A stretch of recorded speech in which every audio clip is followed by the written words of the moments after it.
Noong college days ko sa computer engineering, madalas kami ng mga kaibigan kong mag-overnight sa bahay ng isa naming classmates sa Dulong Bayan D, San Mateo.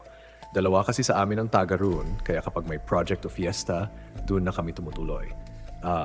Sa bahay natin ng isa naming barkada kami, madalas nag-stay kasi maluwag at kasya kaming lahat. Ayos lang naman sa kapatid niya kasi 3 lang sila sa bahay at soundproof yung kwarto. Kaya kahit abutin kami ng madaling araw sa kwentuhan at konting inuman, hindi sila napeperwisyo. Yung bahay nila ay nasa Patiis, harap ng vacant lot. Meron itong terrace bago ang mismong pinto ng bahay. Kalahati ng terrace may grills, tapos sementado yung kabila. Pader ang magkabilang gilid.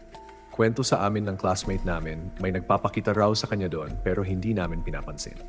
Madalas kasi kami doon pero wala naman kaming kakaibang nararamdaman hanggang isang gabi. Katapos lang ng defense namin noon at nagkayayaan kaming pumunta sa kanila para mag-unwind. Mga 10 p.m. na nang makarating kami kasi galing pa kami ng Airist sa Sampaloc, Manila. Nag-ayos kami ng hapunan tapos dumiretso na kami sa sala. Wala kasing divider yung sala at dining area kaya kitang-kita mo ang bawat sulok.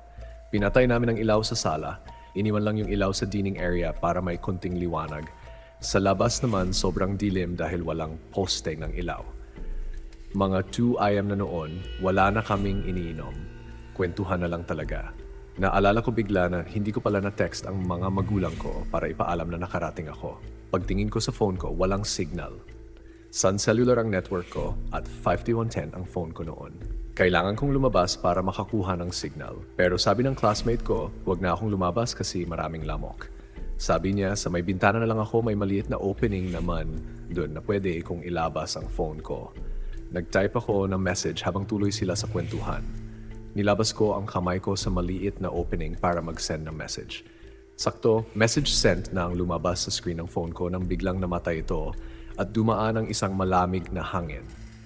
May tumama sa kamay ko, parang puting bagay. Bigla akong nagulat kaya mabilis kong binawi ang kamay ko at isinara ang bintana. Pagharap ko sa mga classmate ko, tahimik silang nakatingin sa akin, parang natulala. Si Jason, yung classmate naming kapatid na may-ari ng bahay, nakatayo lang sa tapat ng ref, nakatitig sa akin. Saka lang nagsalita yung isa naming kaibigan, parang nun lang nahimasmasan. Sabi niya, pinatayan ka ng phone tapos tinapik yung kamay mo. Napalingon ako sa iba, tumango lang sila. Nung una, akala ko binibiro lang nila ako, pero nung may biglang umiyak sa kanila, doon na ako kinilabutan. Sabi ni Jason, matulog na tayo, kanina pa nila tayo pinapatulog. Pinauna na niya kami sa itaas at siya na ang nagligpit.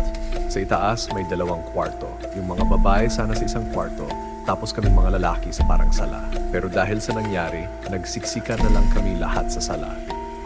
Naiwan si Jason sa ibaba. Hindi na namin hinintay pa siyang umakyat.